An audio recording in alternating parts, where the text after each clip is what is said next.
So up until this point, we have taken a look at the reciprocal formulas, quotient identities, the Pythagorean identities. In the last section, we had taken a look at the sum and difference of cosine, sine, and tangent.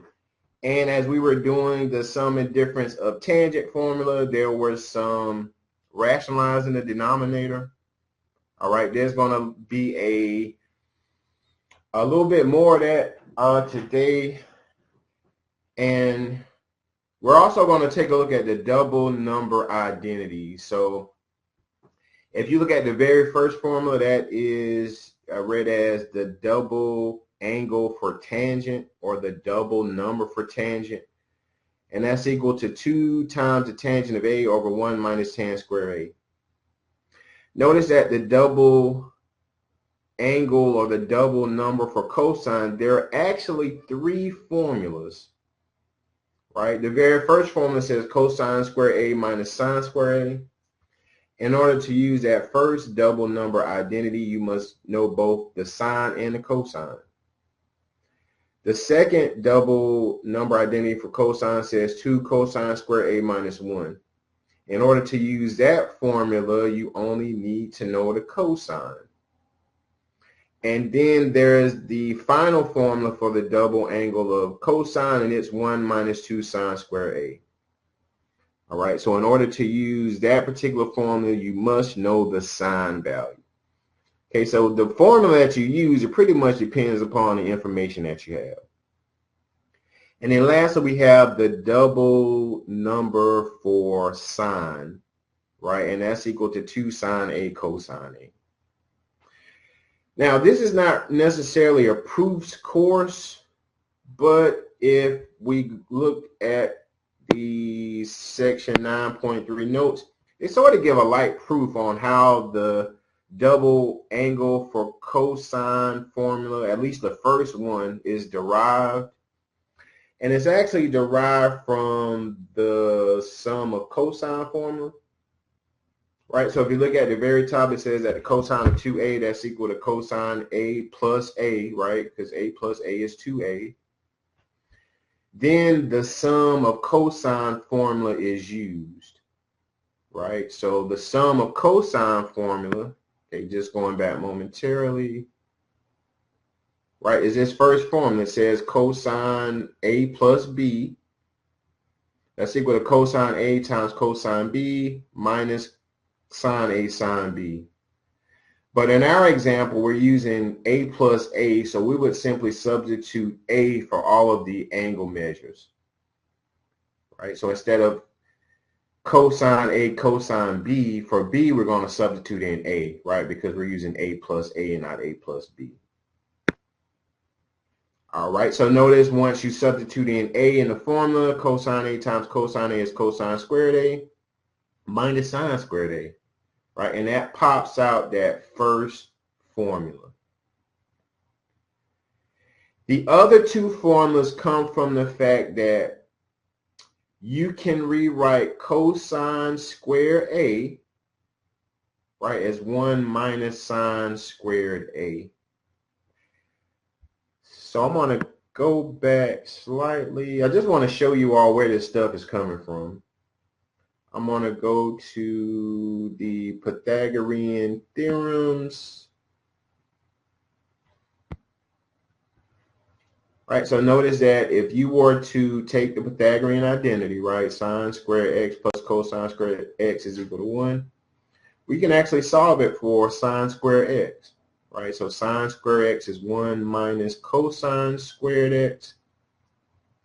You can also use that Pythagorean identity to solve for cosine squared, and that's equal to 1 minus sine squared x. Right? So in one of those formulas, sine squared x is replaced with 1 minus cosine squared x, and in the other alternative formula, cosine squared x is replaced with 1 minus sine squared x. All right, so that's actually what happens on the very first formula. Right. Okay, where am I? So here, sine squared a can be substituted with 1 minus sine squared a, right? So you have a 1 and then negative sine squared a minus sine squared a, well, that's where the negative 2 sine squared a comes in, right? So out pops this formula. And then for this alternative formula, the other alternative formula, sine squared a was substituted for 1 minus cosine squared a. And then out pops this formula, right? Cosine, the double angle for cosine is equal to 2 cosine squared a minus 1. All right, so just in a nutshell, there's 3 formulas to use, but the formula that you're going to use depends upon whether or not you know both the sine or the cosine values. Right. And then lastly, there is the double angle for sine and the double angle for tangent.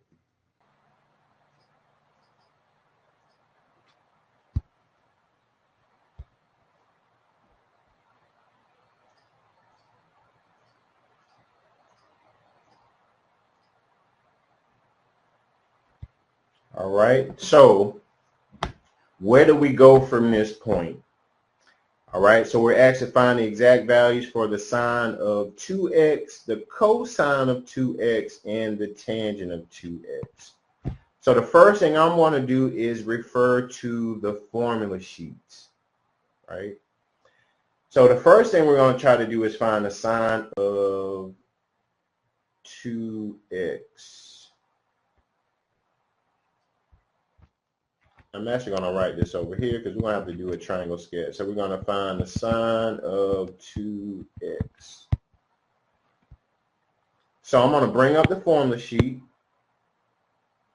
And if we look at the formula for the sine of 2a, all right, so we're just going to replace a with x. That's equal to 2 sine x cosine x.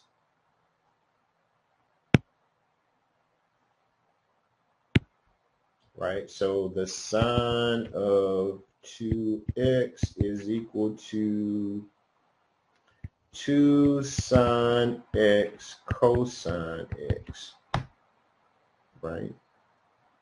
So we were given sine x, so sine x is equal to 1/3. So I can actually put in 2 times the sine of x, which is 1/3, times the cosine of x, which I do not know, right? So we're going to have to sketch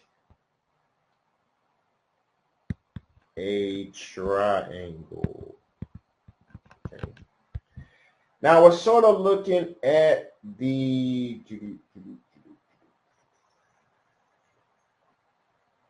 view an example, and I think there's a simpler way to do the problem. We're going to do what's called a triangle sketch, and we're just going to sketch out this angle x, right? So we're given the sine for x is 1/3, and we're given that x is in the second quadrant. So I'm going to sketch out an angle. So keep in mind that all of our angles start along the positive x-axis.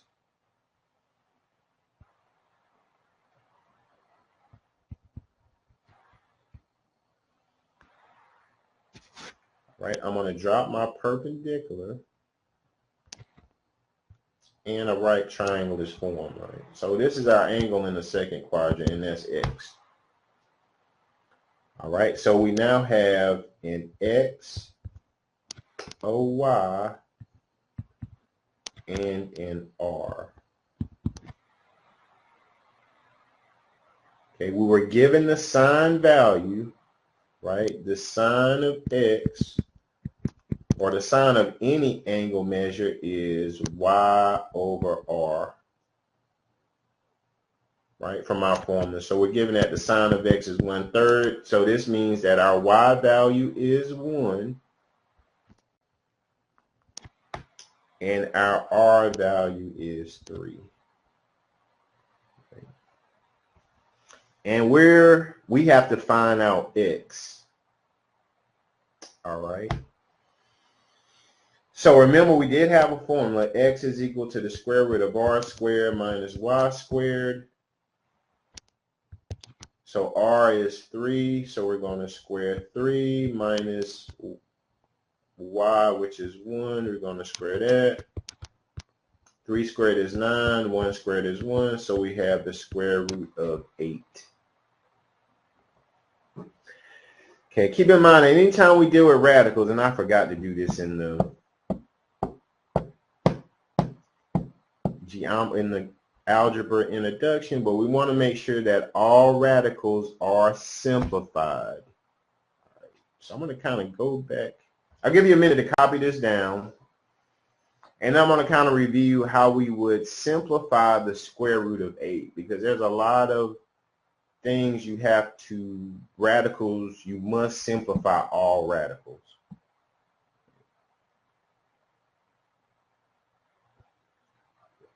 So I'm going to kind of go back up for a second.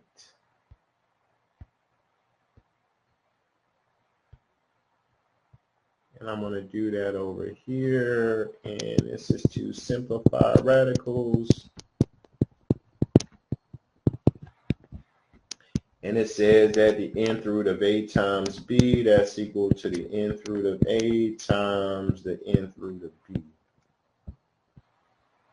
All right, so, and this formula can also be used in reverse. So here's the setup for a radical. All right, first we have the radical sign. Right, we have an index. Now, if you don't see an index, it's automatically understood to be a square root, right? There isn't like no first root or anything like that. It's either, if you don't see an index, it's a square root, but we do have 4, 5, 6, 7 roots, so on and so forth. All right, so n is the index. Whatever is underneath the radical sign is the radicand.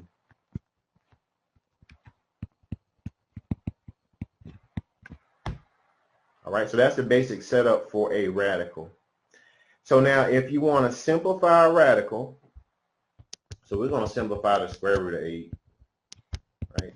I can actually rewrite the square root of 8 as 2 individual radicals, right? So what numbers give us 8? Well, 1 times 8 is 8, and 2 times 4 is 8. The setup you're going to use would be the numbers that have what are called perfect radicals. So notice if I were to simplify the square root of 8 as the square root of 4 times the square root of 2, right? The square root of 4 is perfectly 2. The square root of 2 is not perfect, so it remains inside of the radical. So the square root of 8 in a simplified form is 2 times the square root of 2. Okay, so what I want to show now is that both of these things, they have the exact same value, they're just written in a different form. So if I were to evaluate the square root of 8,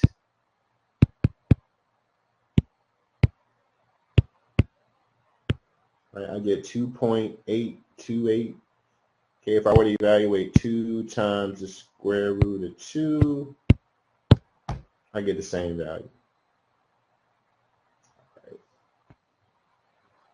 Right, so anytime you simplify radicals, you want to use what are called perfect, or anytime you want to simplify square roots, you must use what are called perfect squares. All right, so the perfect square I use here was 4.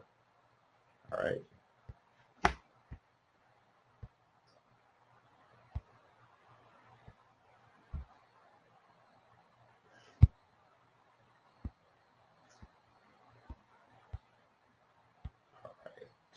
So once you simplify the square root of 8, that equals to 2 times the square root of 2. All right, but I want you to notice something very, very closely. Notice that when we were working out this math, I actually got a positive 2 times the square root of 2. But keep in mind that I'm using this formula. The formula doesn't actually keep into account the direction. right? So notice my x value here. So notice if this is my point, right, and if I were to actually write out the coordinates for this point, I would start at the origin. I would move to the left, right? So since I'm moving to the left, that actually makes this value negative. And then I would go up 1 unit. So the coordinates for this point should actually be -2 square root of 2 comma -2 square root of 2 comma 1. Right, that's actually the ordered pair for that point. So notice mathematically we got a positive number, but based on our sketch, that x value should be negative. Right. So now I believe we have enough information to find the cosine. Right, so the cosine for some angle is x over r. So our x value is -2 square root of 2 over 3.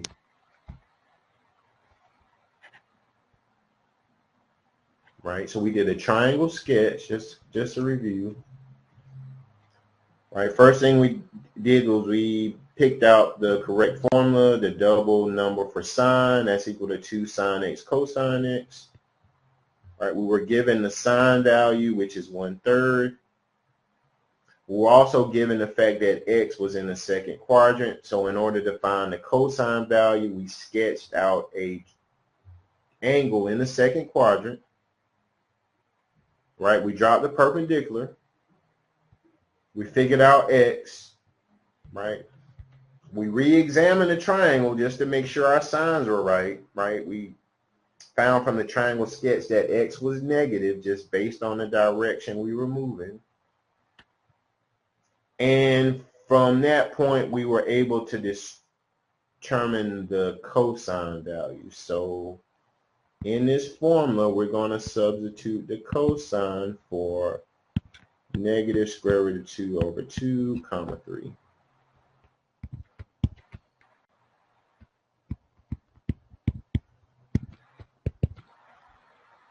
All right, and now we're just going to multiply all this stuff together. So I'm going to multiply all my numerators. I'm just put 2 over 1, so 2 times, well, first off, we're going to determine the signs, right? A positive times a positive is a positive, and then a positive times a negative is a negative. If I multiply all my numerators, 2 times 1 is 2. 2 times 2 square root of 2 is 4 square root of 2. And for my denominators, 1 times 3 is 9. So we have a double number sign value of -4 times the square root of 2.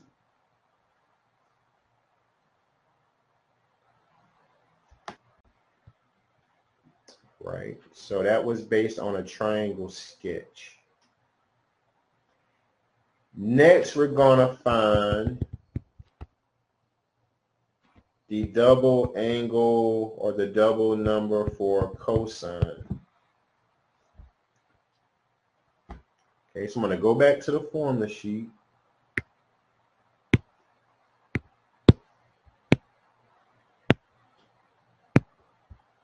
And we see that the double number for cosine, there are actually 3 of them. Right?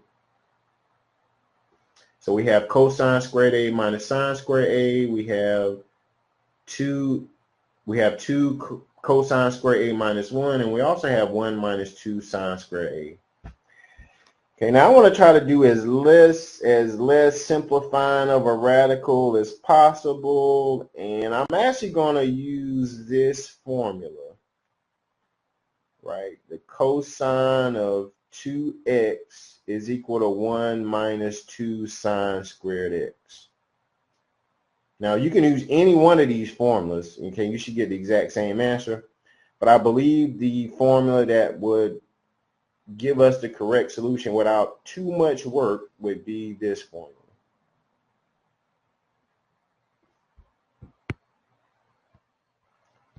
All right, so the cosine of 2x, that's equal to 1 minus 2 sine square x.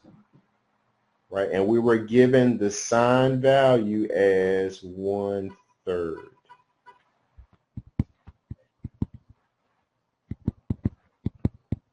Right, so I'm going to substitute the sine of x for 1/3 in the formula. So I have 1 minus 2 times sine squared x. So this is the way I'm going to write that out. I'm going to take the value for the sine of x, which is 1/3, and then I'm going to square that value.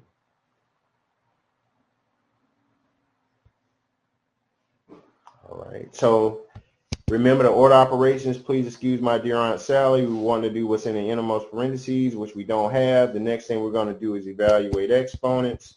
So I have 1/3 quantity squared, so I want to square the numerator. 1 squared is 1. I want to square the denominator. 3 squared is 9. The next thing we're going to do following order operations is to multiply or divide whatever comes first from left to right. So I'm going to multiply 2 times 1/9, so I have 2/9.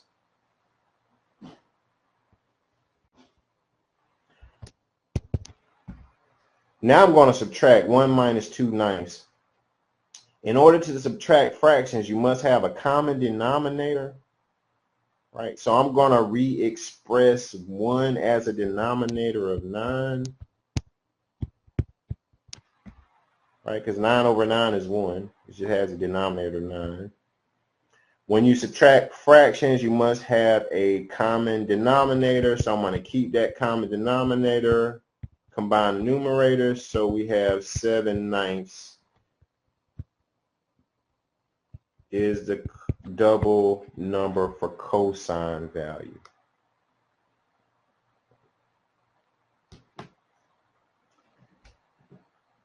Okay.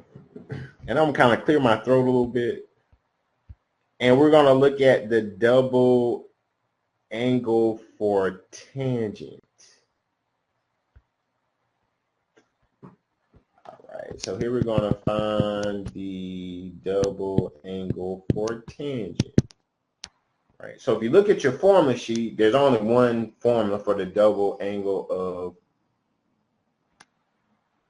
tangent. Right, and that's equal to 2 times the tangent of x divided by 1 minus the tangent squared x.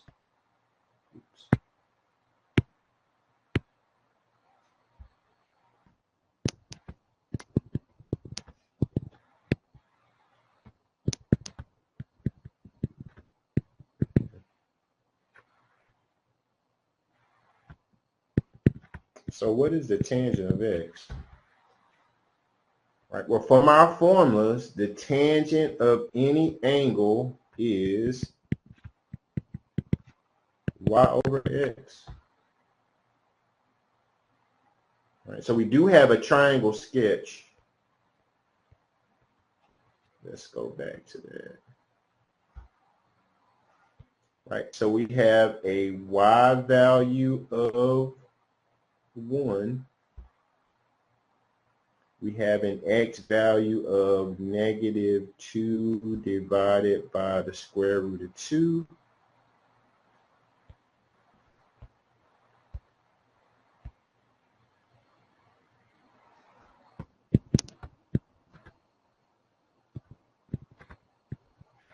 This is 2 times the tangent of x. So I'm going to substitute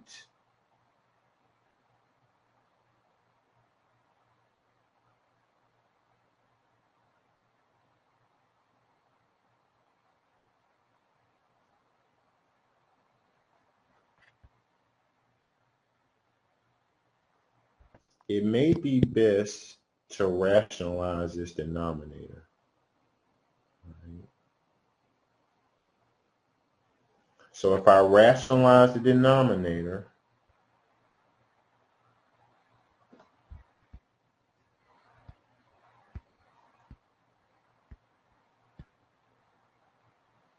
which was here,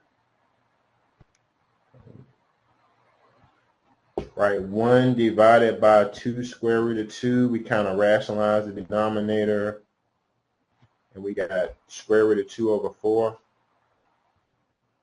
So I just want to show you that these things do have the same value, okay, which I did not do earlier in the lesson.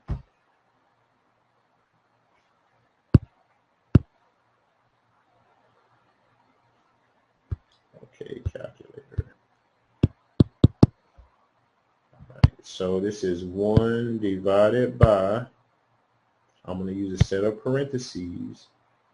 I'm going to put in 2 times the square root of 2, and I get 0.35355. I'm going to evaluate the square root of 2 divided by 4. And notice we get the exact same value.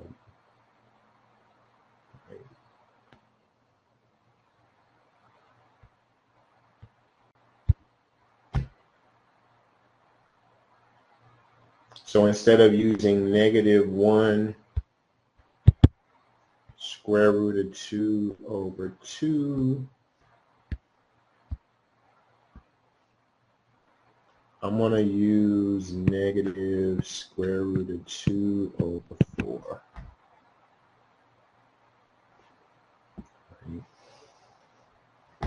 All right, so I've simplified or rationalized this denominator. Now you can use either one in the formula, but here I'm going to use the simplified form of the radical.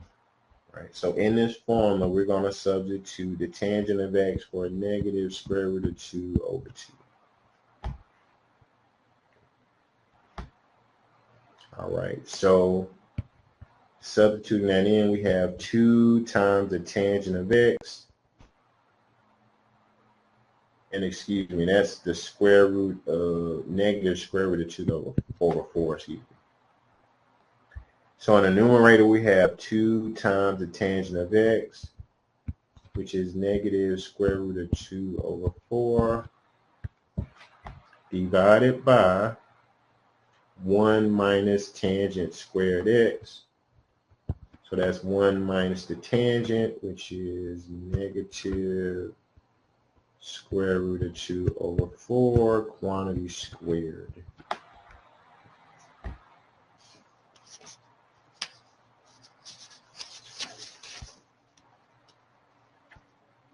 All right, so in the numerator, when we multiply 2 times negative square root of 2 over 2, well, first off, a positive times a negative is a negative. When I multiply 2 times square root of 2 over 4, the 2 and the 4 are going to reduce down. So in the numerator, I have negative square root of 2 over 2. In the denominator, I'm going to apply the order operations, right? Please excuse my dear Aunt Sally. So I don't have an innermost, well, I do have an innermost set of parentheses, but there's nothing to simplify. The next thing I'm going to do is evaluate the exponent. So I'm going to bring down 1. I'm also going to bring down minus. And now if I look within my set of parentheses, right, that's my base. If I were to square a negative, right, a negative times a negative is a positive.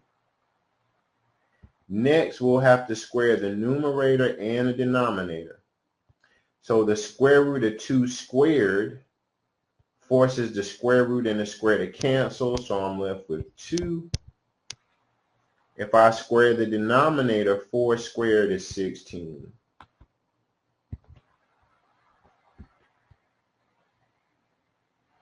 So now I'm going to simplify the denominator a little bit more. So on the top I have negative square root of 2 over 2.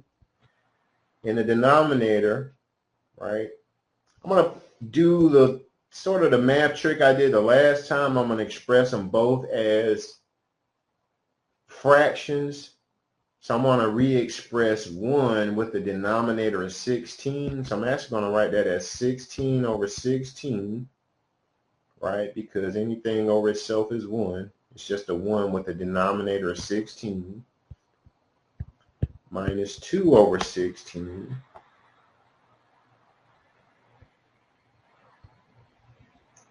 So if we simplify the denominator, okay, so the numerator, I'm going to just bring down negative square root of 2 over 2. For the denominator, since I have a common denominator, I'm going to keep that denominator. I'm going to combine my numerators, right? 16 minus 2 is 14. All right, so I have negative square root of 2 over 2 divided by 14 over 16. Okay. From this point, I'm going to use this formula, A over B all over C over D. That's A times D divided by B times C. Okay. So that's going to allow me to multiply the very top and the very bottom, and then the bottom of the top and the top of the bottom. Right? So if we determine our sign first, a negative divided by a positive is a negative. So in the numerator, I can multiply the very top and the very bottom. So that gives me 16 times the square root of 2. I can also multiply the bottom of the top and the top of the bottom. So 2 times 14 is 28. And the last thing to do here is to simplify. Right, so I can reduce 16 over 28. We can divide both of these by 4. Right, so I have negative 4 square root of 2 over 20 over 7. Okay, and this is the double angle for tangent.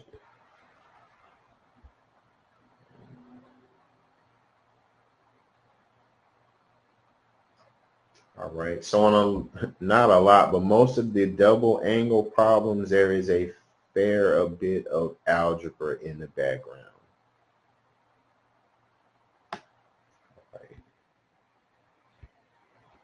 All right, so we did, just to kind of quickly summarize this. All right, we were given the sine value. We were given that it was in quadrant 2. Based on those two facts, we sketched out an angle. We found x. And then we basically did algebra to find the double angle for sine, cosine, tangent. All right, so when you're doing your triangle sketch, be careful on your sines.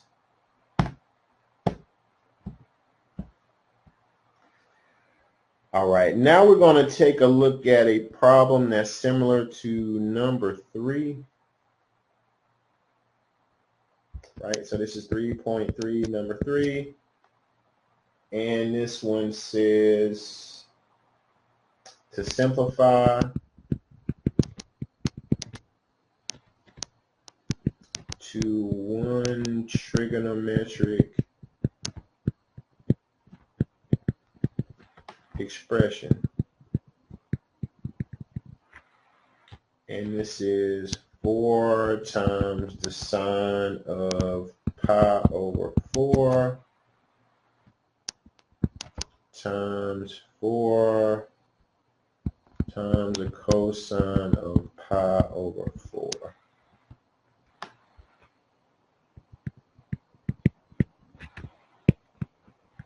Using the double number identities. Okay. Now this actually, using double number identities, that wasn't actually in the problem, but since this is coming out of the double number section, okay, we're using the double number formula to help solve it.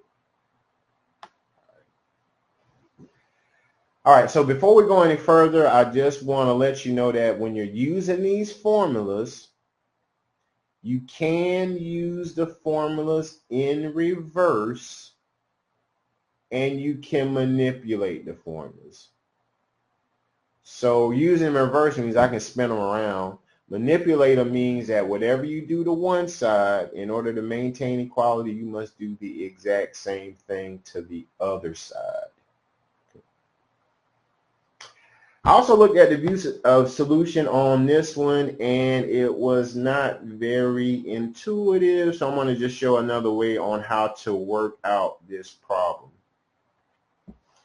The first thing I want to do is look at the double number identities to see which formula imitates a sine times a cosine value.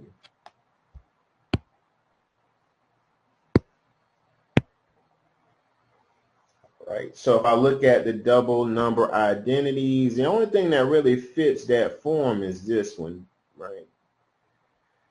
Right, because I can clearly see the cosine, the sine times the cosine, right? But the 4 and all that other kind of stuff's not in there. So I'm going to assume that this is a formula simply based on the fact that there's a sine times some kind of cosine value.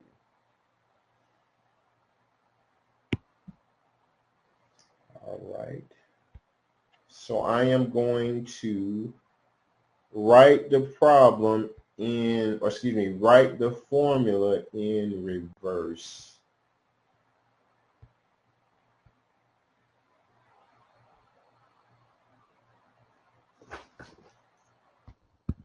Two times the sine of x times the cosine of x is equal to the sine of 2x. Right? But that kind of looks clearly different than what I have here. I have like 4 times the sine of x, right? X can be pi over 4, our angle measure, times 4 times the cosine of pi over 4. All right, so I'm going to rewrite the actual problem that I'm given, and I'm going to write it out in this fashion. I'm going to write it out as 16 times the sine of pi over 4 times the cosine of pi over 4. All right, and I'm going to ask, do you agree with what is going on here? Right. I simply multiplied 4 times 4, that's where the 16 comes from, and I just pull that 16 in front of my sine times the cosine. All right, so these two things are in fact one and the same. So now that I look at it, I have a 16 times the sine of some value times the cosine of the same value. But in my formula, I have 2 times the sine of some angle times the cosine of some angle, right? So instead of the 2, I need a 16. So how could I make this 2 turn this 2 into a 16? Well, I can multiply by 8, right? In order to maintain equality, whatever I do to one side, I have to do the same thing to the other side.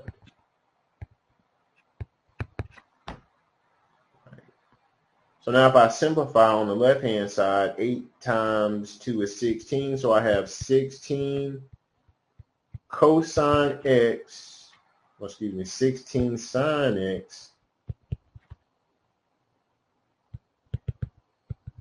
times the cosine of x.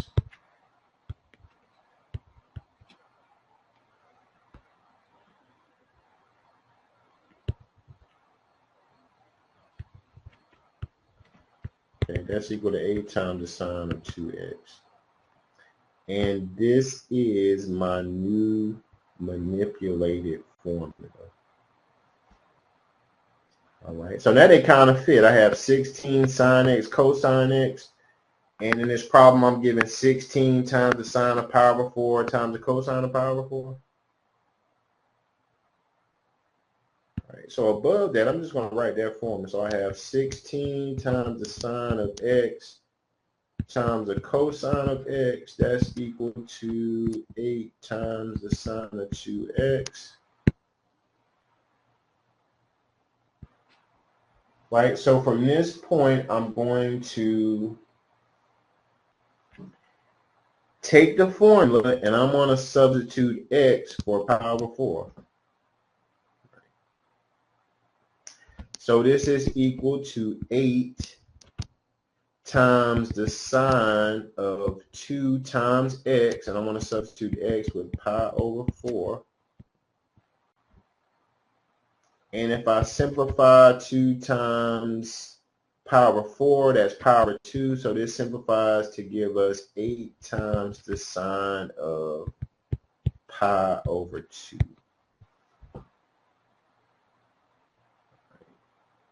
So that was explained a little bit differently if you looked at I believe that problem had a written solution. Yeah, it had a written solution.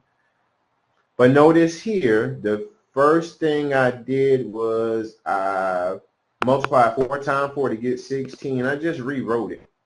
All right, these two things are the exact same thing. All right, so now I'm kind of just staring at a sine times a cosine, and I have this coefficient in front. The next thing we did was to identify a formula that fits the pattern, right? The sine times the cosine deal. We modified the formula by multiplying both sides by 8, and out popped the 16 sine x cosine x. Right, we used the manipulated formula to find the value. Right, 8 times the sine of pi over 2.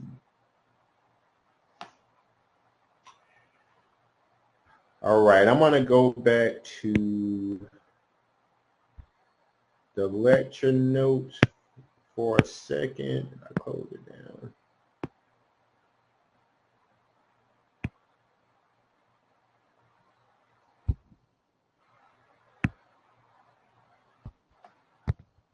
All right, and we'll just kind of look at these other two examples, and then there's like 5 questions in this section, and all 5 questions are sort of algebra heavy. So for the last couple examples, we're just kind of looking through on the notes, and then when we meet again, I'll actually work out one of the 2 problems. All right, so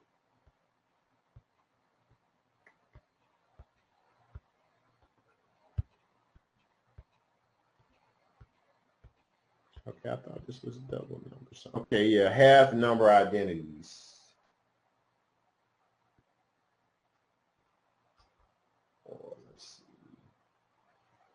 I just want to set up this half number identity stuff because in this section there's, you have to use the double number identities. Those are like the first 3 problems. And then the last 2 problems deal with half number identities. All right, so we're going to just look at the half number identities on the slide. And then when we meet again, I'll work out problem number 4 or 5. All right, so I'm going to go back to the form sheet just a second. And the half number identities are actually underneath the product, the sum, and the sum, the product. Okay, so we take a look at the half number identities. We have this first form is read as the double number or the double angle of cosine, and it's equal to plus or minus the square root of 1 plus cosine A divided by 2. All right, so in order to use this formula, you must know the cosine of A.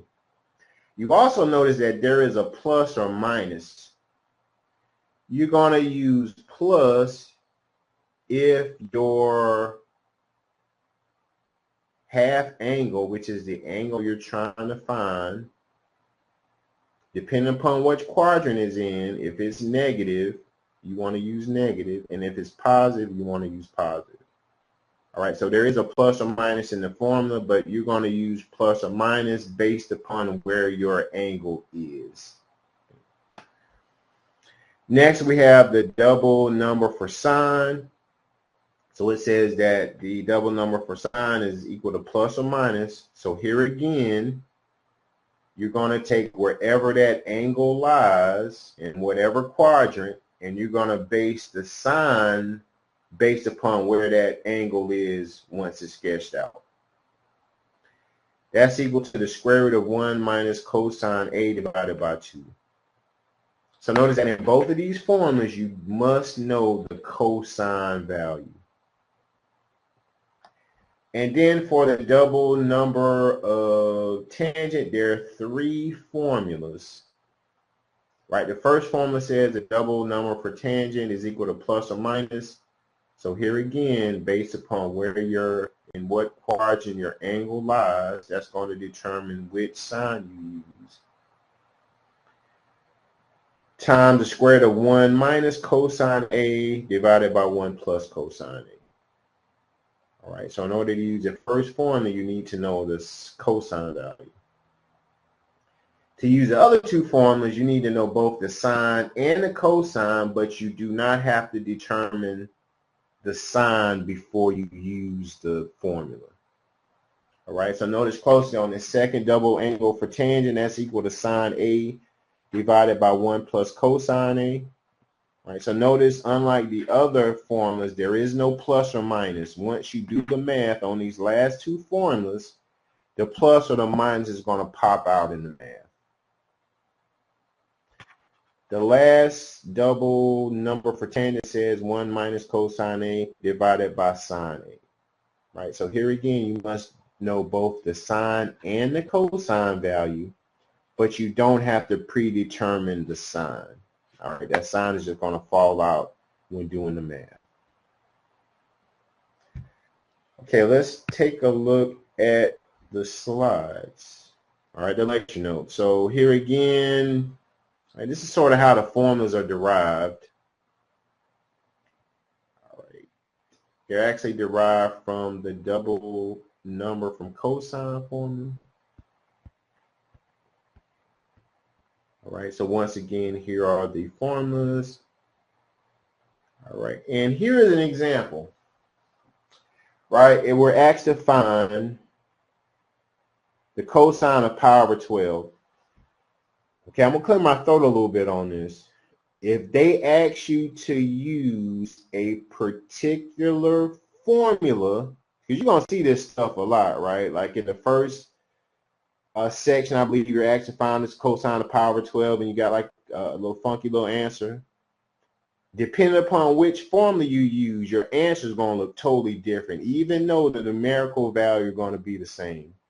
So I just want to point that out to you, because you probably found this before using a sum and a difference, but the way that the solution is expressed is a little bit different.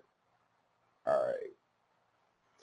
So in this problem, you're asked to find the exact value of pi over 12 using the half number identity. So that means that you must use a half number identity. All right, so first thing I want to do is just change pi over 12 radians to a degree measure just so I can determine which quadrant I'm in. So I believe that's going to be 15 degrees, right? 180 divided by 12 is 15 degrees, right? And you probably found 15 degrees before using the sum and difference formulas, right? 45 minus 30 or whatever angles you're using. And the answer was slightly different. I mean, it was the same numerically, but exactly the value. If you write it out in an exact form, the value is different. All right, so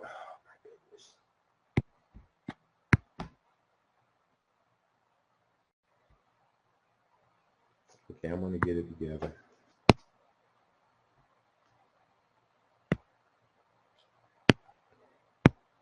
All right, so here's how this works. So we have the cosine of 15 degrees.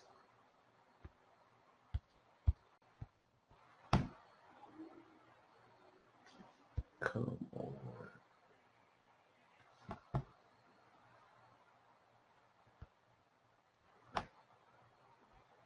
Okay, this is supposed to slide up.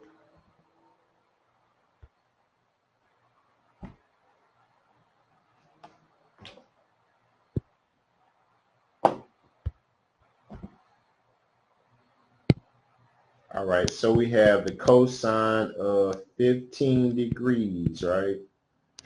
So what we were doing before using the sum and difference formulas, we would write this out as a cosine of 45 minus 30, right? And you would proceed with the difference of cosine. But here we asked to use the half number identity.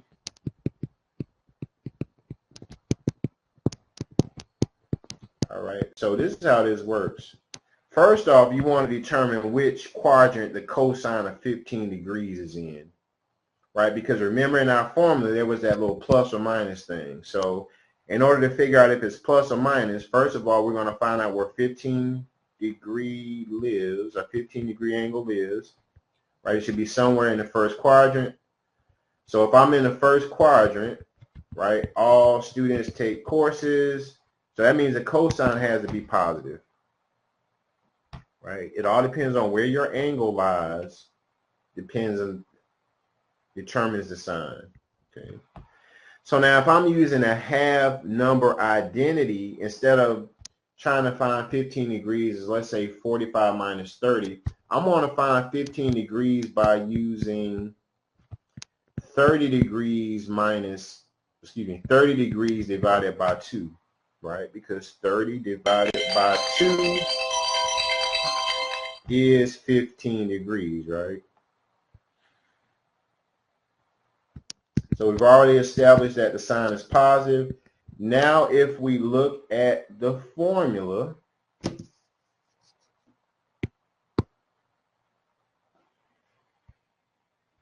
let me go back to the formula. All right, the cosine of a over 2, right, that's equal to plus or minus, and we already established that it should be a plus, 1 plus the cosine of a divided by 2.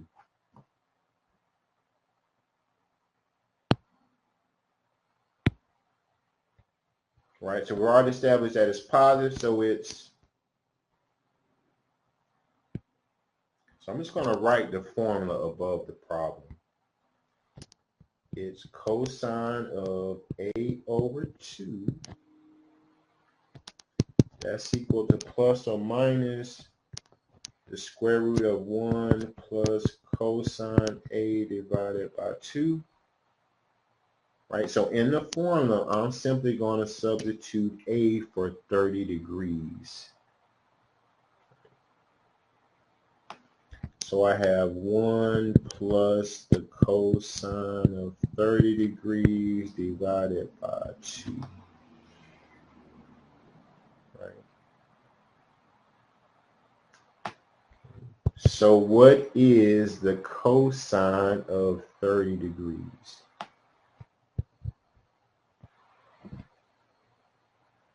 All right.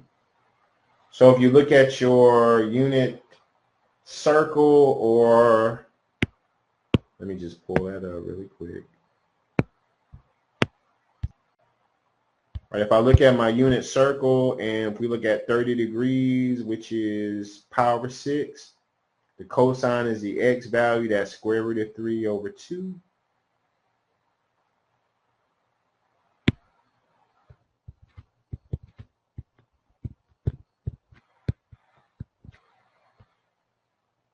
Right, and now we need to simplify.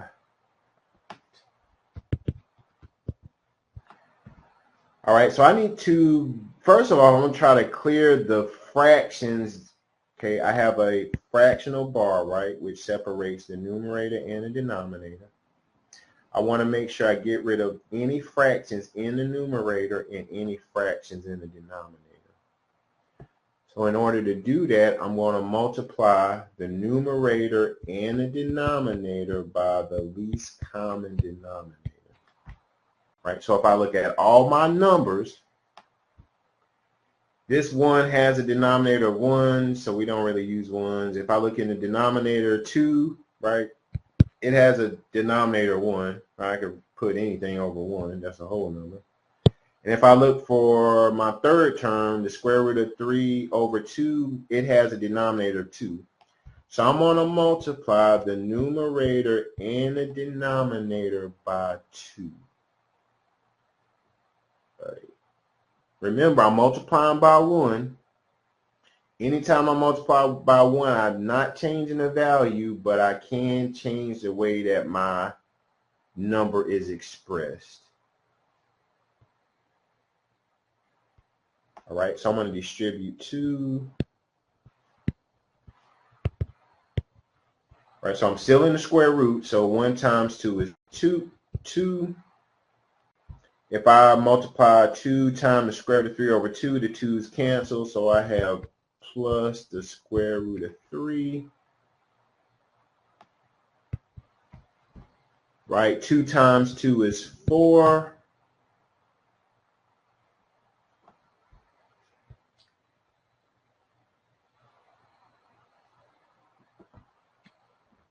Okay, I'm going to go back to some algebra for a second.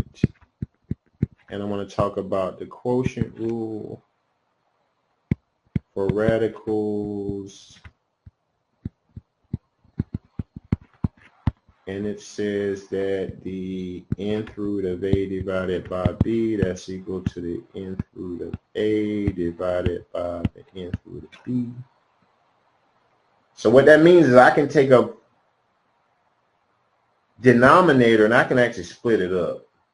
Right? So I'm going to rewrite this as, and I know this may look funny, the square root of 2 plus the square root of 3. So notice I have like a square root inside of a square root. Divided by the square root of 4.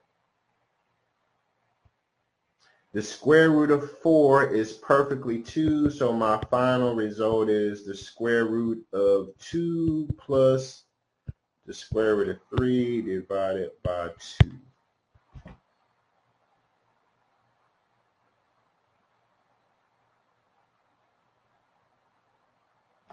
All right, and this is where